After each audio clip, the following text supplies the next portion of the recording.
दोस्तों, मानव जीवन में भक्ति मार्ग बहुत बहुत ही कठिन मार्ग है। भक्ति मार्ग, और उसमें मानव को भक्ति रूपी बीज को जीवन में बोना पड़ता है, तब जाकर विशाल काय भक्ति का पेड़ तैयार होता है। दोस्तों, भक्ति तभी प्राप्त होती है जब आप उसका बीज बोओगे, तभी आपको भक्ति मिलेगी। दोस्तों, एक बार श्री कृष्ण भगवान ने कहा अपने भक्तों से कि मेरे भक्त मुझसे तुरंत फल चाहते हैं।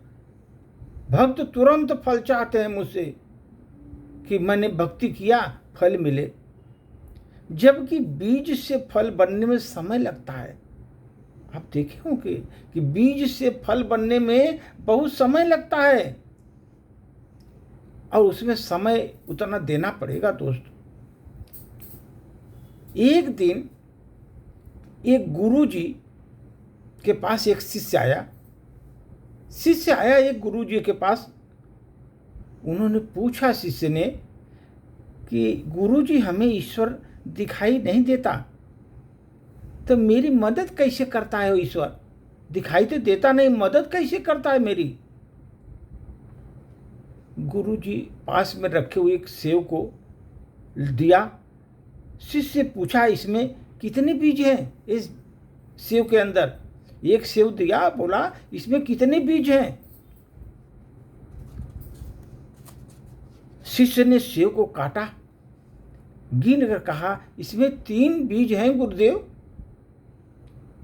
गुरुजी ने एक बीज अपने हाथ में लिया और फिर पूछा, इस बीज से कितने सेव हैं? इस बीज में यह सोच कर बताओ तुम, ये मैंने तुम एक बीज दिया, इसमें कितने सेव छिपे हुए हैं? शिष्य सोचने लगा कि अरे, ये तो एक बीज है, एक बीज से एक पेड़ होगा, एक पेड़ से अनेक सेव पैदा होंगे, और अनेक सेव में फिर 3-3 बीज पैदा होंगे। दोस्तों, 3-3 बीज पैदा होंगे, फिर एक पेड़ और पैदा होगा एक बीज से, और ये पेड़ अनवरत बनता जाएगा, अनवरत चलता चलेगी इस सृष्टि। ये क्रम जीवन में चलता ही रहेगा। फिर गुरुजी ने मुस्कुरा कर बोला, इसी तरह ईश्वर की कृपा प्राप्त होती है शिष्य, इसी तरह ईश्वर की कृपा प्राप्त होती है। उनकी भक्ति का एक बीज अपने मन में लगा लो तुम, उनके भक्ति का एक बीज अपने मन में लगा लो। उसके एक बीज लगाने की जरूरत है, भक्ति की बीज की लगाने की जरूरत है।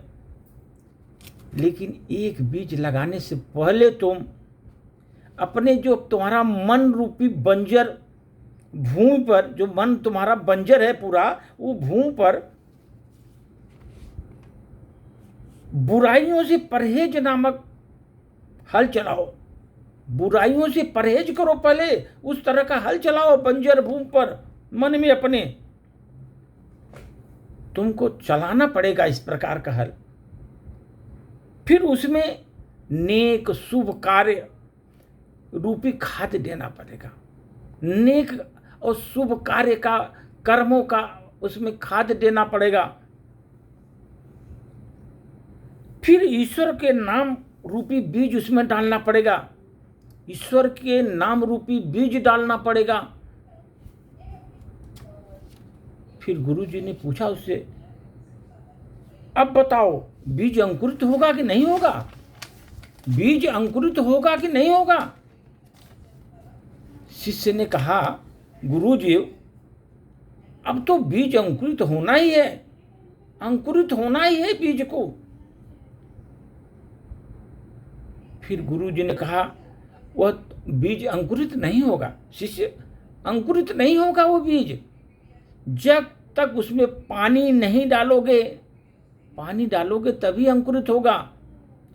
तो गुरुजी ने बताया उस शिष्य को कि जब तक ईश्वर से प्रेम रूपी आंसू नहीं आएंगे, ईश्वर से प्रेम रूपी आंसू नहीं आएंगे तुम्हारे आंखों से, तब तक भक्ति रूपी बीज तुम्हारा अंकुरित नहीं होगा। भक्ति रूपी बीज अंकुरित नहीं होगा, तुमको प्रेम रूपी आंसू आना चाहिए। भक्ति का इस भगवान के प्रति भक्ति रूपी आंसू आना चाहिए तुमको, प्रेम रूपी आंसू, तब ये बीज अंकुरित होगा। इसलिए मानव श्रेष्ठ हम अपने ईश्वर को इसी तरह याद करें दोस्त, और प्रेम रूपी आंसू बहाएं, ताकि हमारे मन में भी प्रेम रूपी बीज अंकुरित हो। मानव परिवार के लिए आर्थिक सुरक्षा के लिए बीमा कराता है, वो सारी उम्र वो बेचारा किस्त भरता रहता है, और उसके जाने के बाद उसका लाभ उसके परिवार वाले लेते हैं। इसलिए हमारे जो जितने भी भगवान के भक्त हैं, भक्त ईश्वर का स्मरण का बीमा कराएं, ईश्वर के स्मरण का बीमा कराएं। यह बीमा पैसे का नहीं होता, यह बीमा का जमानतदार खुद भगवान कृष्ण ही है। और ये बीमा वो बीमा है सत्संग का बीमा, सेवा का बीमा, ईश्वर के स्मरण का बीमा, वो बीमा कराइए।